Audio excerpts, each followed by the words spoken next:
dal leen ak jàmm ci AGT News chaîne bi leen di jox xibaar yi wér te wóor abonné leen ngir dara bañ leen a raw. AGT News. jërë ngeen jëf ci ànd bi ñun ci AGT News dal leen ak jàmm.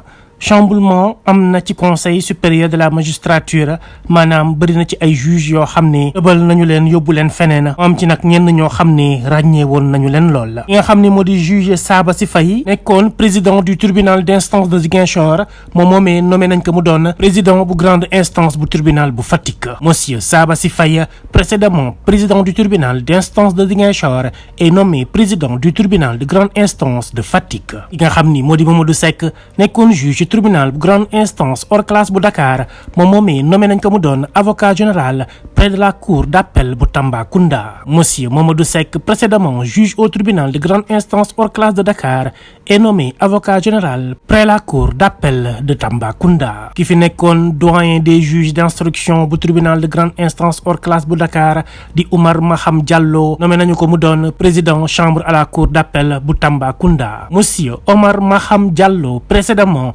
doyen des juges d'instruction au tribunal de grande instance hors classe de Dakar est nommé président de la chambre à la cour d'appel de Tambacounda. ki nga xam ni moo di monsieur Ibrahima Bakhoum mi nekkoon procureur général ca cour d'appel yóbbu nañu ko ci administration centrale bu ministère de la justice. monsieur Ibrahima Bakhoum précédemment procureur général près la cour d'appel de Dakar est affecté à l'administration centrale du ministère de la justice. kenn koo xam ne turam ràññee nañ ko lool mu di Souleymane Teliko nekkoon en position de disponibilité moom itam affecté nañ ko ci administration centrale bu ministère de la justice.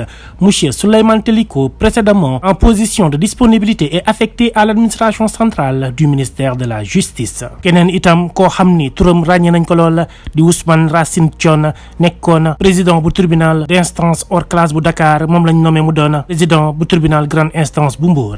monsieur Ousmane Racine Thion précédemment président du tribunal d'instance hors classe de Dakar est nommé président du tribunal de grande instance de Mbour. keneen koo xam ne turam ñëpp ràññee woon nañ ko mu di Abdou Karim Diop nekkoon procureur de la République ci tribunal grande instance hors classe bu Dakar moom la ñu nommé mu doon avocat général près la cour d'appel de Tambacounda. maanaam monsieur Abdou Karim Diop précédemment procureur de la République près le tribunal de grande instance hors classe de Dakar est nommé avocat général de la cour d'appel de Tambacounda. mu nekk nag ay nomination yu bëree bëri yoo xam ne am na ci biir justice askanu Sénégal ñëpp doon ko xaar ngir ñu mën a jublu ci lu ñeel reddition des comptes maanaam ku guuxoon gox yi jubbanti bu baax a baax lu ñeel wàllum yoon ba nga xam ni lépp lu ñeel kumba am ndey ak kumba amul ndey gi ñu nemmeeku woon ci réew mi ci jamonoy président Macky Sall lépp ñu jël ko tegee ko de côté jubal ba sénégalais bu ci nekk mën a yëg sa bopp ne réew mi le bu sa bët xonqee dina am ku la feral say rangoñ waaye ka koy def day teg lépp ci jubal ak jubbanti réewum Sénégal dina soppeeku dina changer am nañ ci ngëm-ngëm am nañ ci yaakaar li ci kanam rawuti bët nañ ànd jàppale président Bassirou Diomaye Faye ak son premier ministre Ousmane Sonko Sénégal dina am ndam boole waale ci bépp réewu Afrique. AGT News.